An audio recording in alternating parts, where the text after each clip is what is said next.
Good afternoon students, this is class seventh.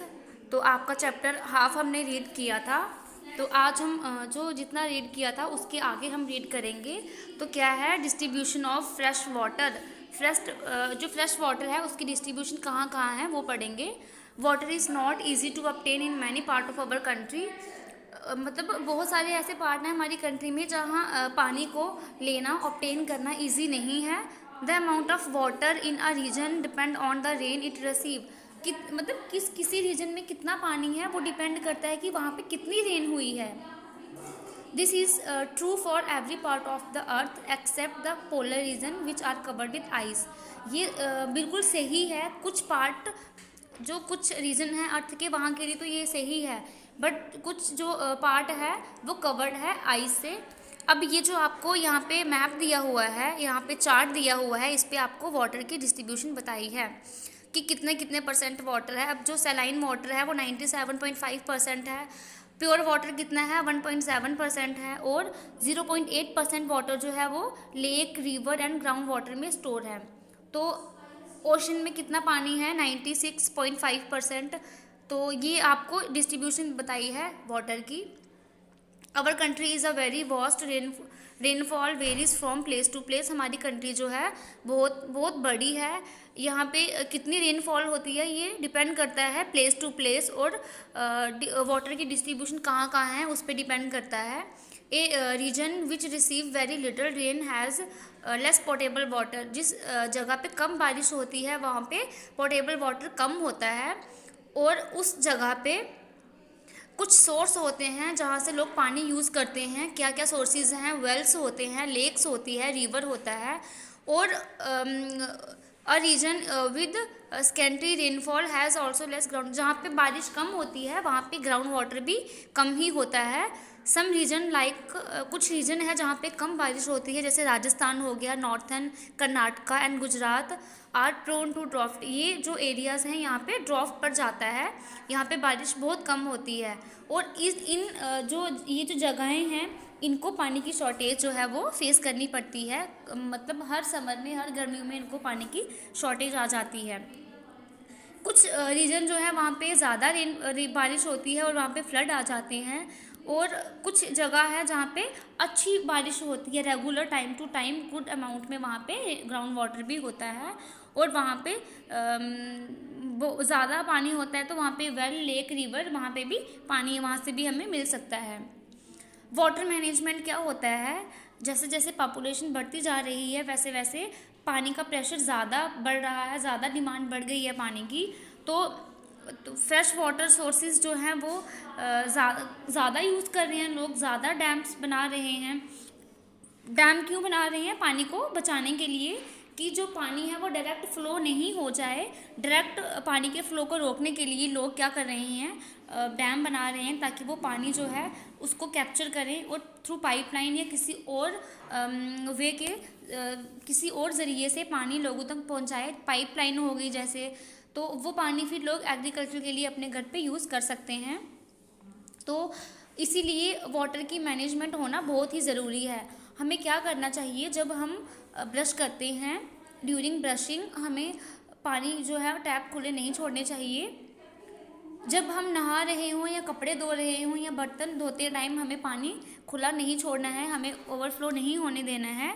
जो pipes वगैरह अगर कहीं से पानी लीक हो रहा है तो उसको इमीडिएटली क्या करना है, रिपेयरिंग करवानी है, और या तो इन्फॉर्म करना है और अच्छे से जो ओवरफ्लो है उसको रोकना है।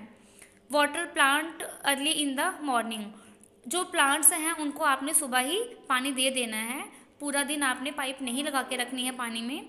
और जब भी आपको गाड़ी धोनी हो या कोई और चीज़ धोनी हो तो उसके लिए आप बकेट का यूज़ करें, डायरेक्ट पाइप से नहीं, क्योंकि पाइप से ज़्यादा पानी यूज़ होता है। जब आप टॉयलेट जाते हो तो वहाँ ज़्यादा पानी जो है वो वेस्ट नहीं करना है। जितने अमाउंट में आपको पानी चाहिए उतना ही यूज़ करना है। Collect rain water in dam. जो रेन वाटर है, बारिश का पानी है, उसको डैम में कलेक्ट करना है और उसको यूज़ करना है बाकी पर्पज़ के लिए। फिर नेक्स्ट है वाटर पोल्यूशन। अब बहुत सारे ऐसे चीज़ें जो हम खुद करते हैं उसके साथ जो वाटर है वो पोल्यूट हो जाता है। Water can be safely use for human consumption is called portable water. जो पानी सेफली हम यूज़ करते हैं, हम कंज्यूम करते हैं, उसको पोर्टेबल वाटर बोलते हैं। Polluting river, lake and well is dangerous because they are our primary source of drinking water। अगर हम रिवर्स को पोल्यूट करें, लेक्स को, वेल को, तो ये बहुत ज़्यादा खतरनाक है क्योंकि ये हमारा प्राइमरी सोर्स है पानी का। मेन तो पानी हम इन्हीं चीज़ों पे डिपेंड है कि हमें यहाँ से पानी मिलेगा।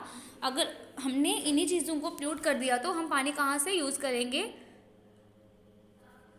तो हमें जो ये पानी है इसको कंटेमिनेट करके रखना है, ओपन में नहीं छोड़ना है।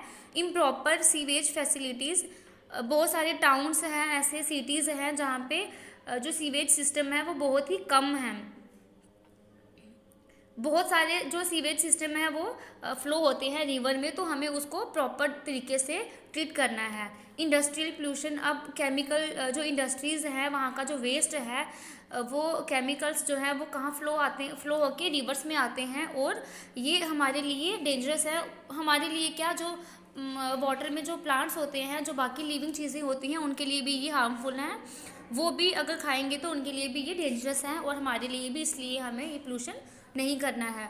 इम्प्रॉपर एग्रीकल्चर प्रैक्टिसेस, अब हमें जो फर्टिलाइज़र हम डालते हैं अपने फसल में या पेस्टिसाइड डालते हैं, हमें क्या करना है, इसको ट्रेस करना है और हमें इसके लिए हमें जो नाली बंड वगैरह होते हैं वो बनाने चाहिए ताकि ये जो है वॉश होके वेल्स में या रिवर्स में ना जाएं। अगर ये वेल्स रिवर में जाएंगे तो जो वो पानी है वो अच्छा नहीं होगा, साफ़ नहीं रहेगा और उसको हम कंज्यूम नहीं कर सकते। When pesticide and fertiliser are use in excess, जब हम पेस्टिसाइड या फर्टिलाइज़र ज़्यादा एक्सेस अमाउंट में यूज़ करते हैं, they remain in the soil, वो मिट्टी में ही रह जाते हैं। And are wash into river when it rain, जब बारिश होती है तो वो वॉश होके वो धुल के रिवर में आते हैं, तो इससे क्या होता है, जो वाटर है वो पोल्यूट हो जाता है। रिलीजियस एंड सोशल प्रैक्टिसेस, अब carcasses of cattle and other animals are disposed of in river adding to the pollution load।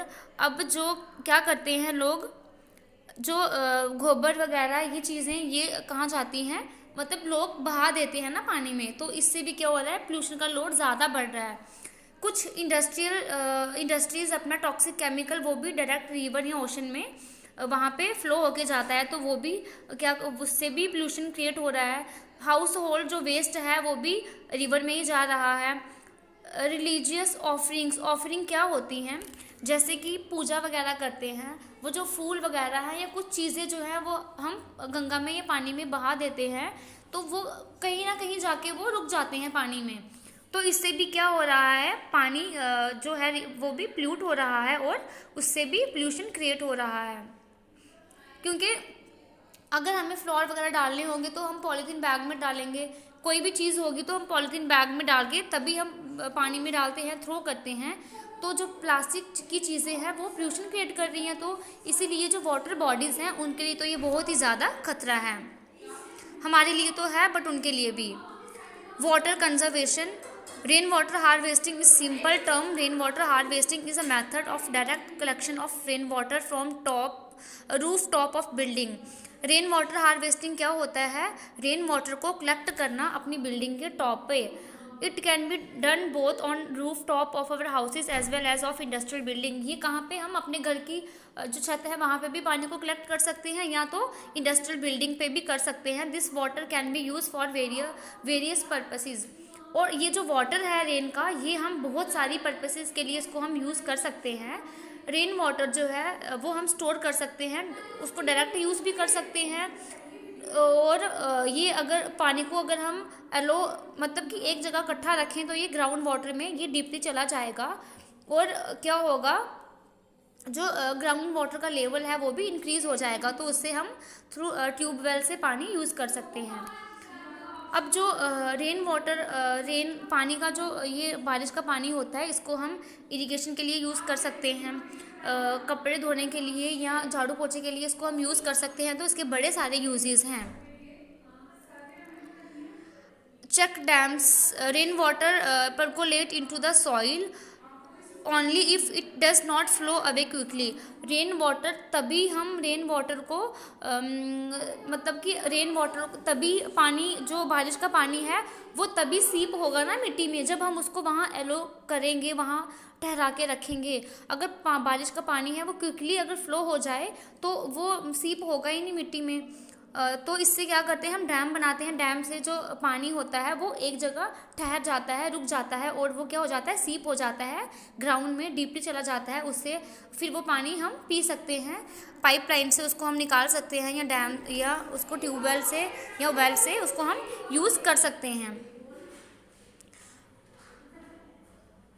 अब कुछ डैम्स हैं जो कहाँ पे बने हैं, राजस्थान में है, जिससे क्या हो गया है, जो पानी का लेवल है वो इंक्रीज़ हो गया है।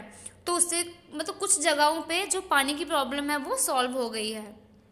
फिर ड्रिप इरिगेशन क्या होती है ये मैंने आपको आज बताई थी।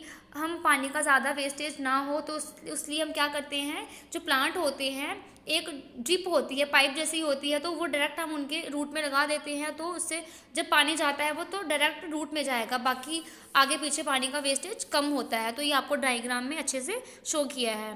पानी सिर्फ रूट में जा रहा है, बाकी कहीं पे आगे पीछे पानी का फ्लो नहीं है। तो ये आपका चैप्टर था। तो इसके जो क्वेश्चन आंसर हैं शॉर्ट वो मैंने डाल दिए हैं। तो थैंक यू क्लास।